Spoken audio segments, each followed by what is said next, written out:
the news on everybody's lips this week is the school shooting in Texas, which means the news on Beto O'Rourke's St. Louis arch-looking upper lip is all about Beto. Excuse me. Excuse me. Excuse me.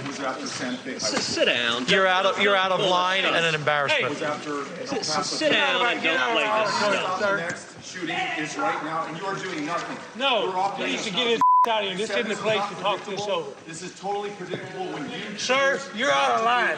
Sir, you are out of line. Sir, you are out of line. Please leave this auditorium.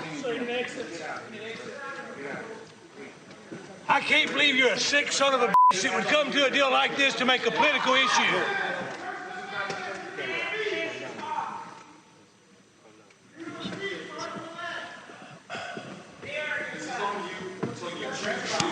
It's on those like you. Why don't you get out of here?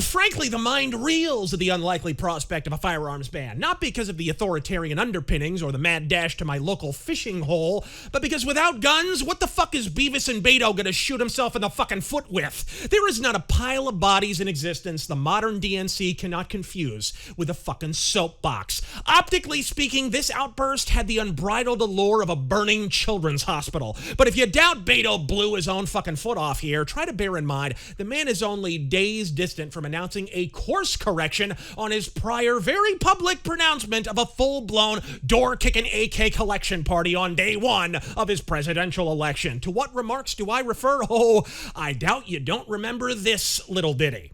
Hell yes, we're going to take your AR-15, your AK-47. We're not going to allow it to be used against our fellow Americans anymore. As idiotic as it was out of touch, particularly in a 2020 election cycle where Beto himself was actively donating to and demonstrating with the same Summer of Love rioters that were burning our fucking cities down while the cops stood impassively and picked the panties out of their cracks. Why replay this, frankly, overplayed bit of arcane Beto lore? Simple, folks.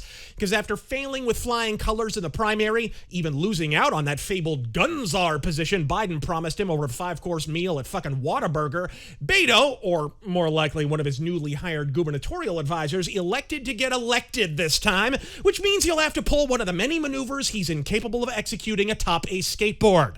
A 180, saying in Tyler, Texas just 2 months ago, quote, "I'm not interested in taking anything from anyone," and that he wants to, quote, "defend the Second Amendment." Folks, beyond the fact that this has the aesthetic appeal of a naked dude in Argyle socks, we may have just witnessed Beto's third and hopefully final public failure. Whether you're left, right, center, or slanted, one thing all successful political campaigns have in common is coherence. Obama had hope and change. Trump had make America great again. Beto has, hey, I might confiscate your gun. I might even use a SWAT team to take it. Unless, of course, it's polling poorly at the time. Then I'll have a vigorous fucking fish shake about it while I bitch about the Texas energy grid. And while we're on the fucking subject, anyone find it at all convenient that the dude is so visibly pivoting back to infringing the uninfringible right?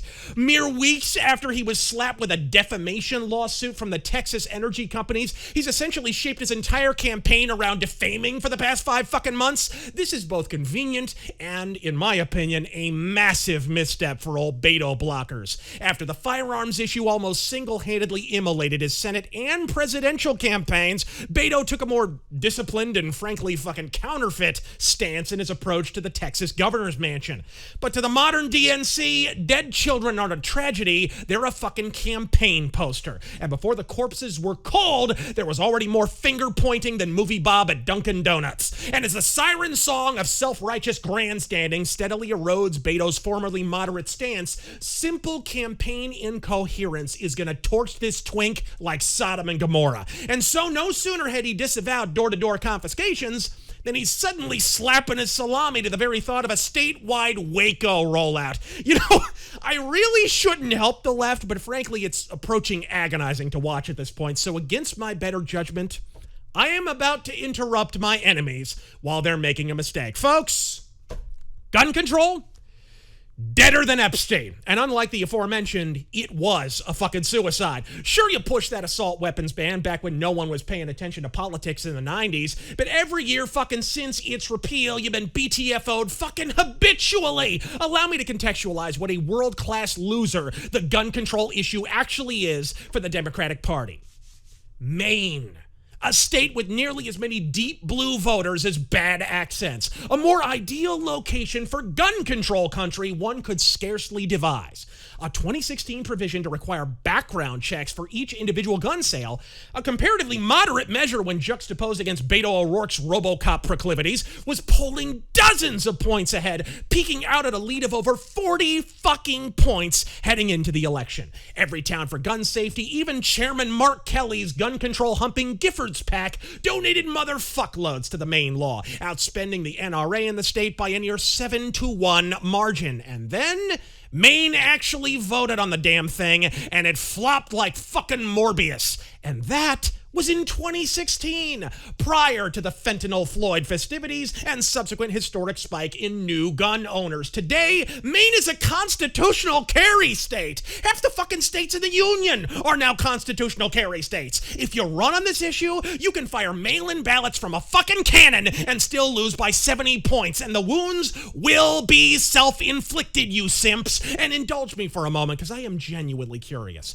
To the Lone Star State contingent of the Razor Force, first off, sorry about Texas Red, although the Arizona Ranger did fairly rip. And second, what does this bucktooth Bolshevik have on the Texas DNC exactly? Look, I can understand one failure. Fuck, I might even understand two if enough time had elapsed and the candidate had been allowed to mature, but being on track for 3 electoral ass rammings in as many election cycles, what is he, the Glass Joe of Texas politics? Strangely enough, it also goes a long way to explaining the absolute state of the Texas GOP. Blank Abbott, Princess Cruz, and flaccid as snake could literally only get elected in a state where the opposition is a bitch like Beto. I'm Razor Fist. God fucking speed.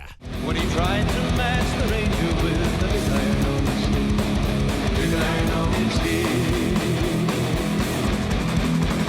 big iron,